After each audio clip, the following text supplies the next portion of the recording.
amahwema kaburukiri kw'isi ruganga rekwirwanirira ingabo ni Yesu mutabazi nuragijwe n'ibibazo amahwema kaburukiri kw'isi ruganga rekwirwanirira ingabo ni Yesu mutabazi ngegera urugamuri wenyine nshuti yanjye mureka kujya imbere kandi ubonye ingabo nyinshi z'umubiri shikama cyane urwane hamwe nawe ngegera urugamuri wenyine nshuti yanjye mureka kujya imbere kandi ubonye ingabo nyinshi z'umubiri shikama cyane urwane hamwe nawe ukwizera ntukabure gusenga wereke ibigutsi ku mutima urukundo agira ruhebuje nk'isango yo mu isi no mu ijuru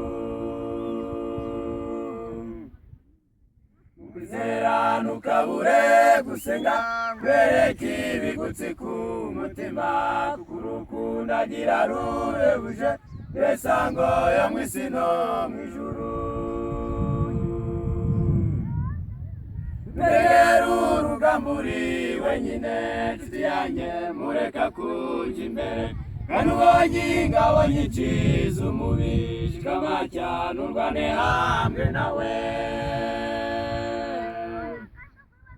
ngegera urugamburi wenyine nshuti yanjye mureka kujya imbere kandi ubonye ingabo nyinshi z'umubiri shikama cyane urwane hamwe nawe abicinda mbabona barumiwe bogoza amarira zikama ariko icyama nabo bakamenya iyo buya bubatsi bahigitse abicinda mbabona barumiwe bogoza amarira zikama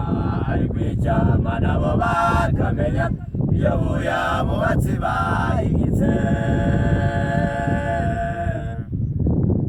ngegera urugamburi wenyine nshuti yanjye mureka kujya imbere kandi ubonye ingabo nyinshi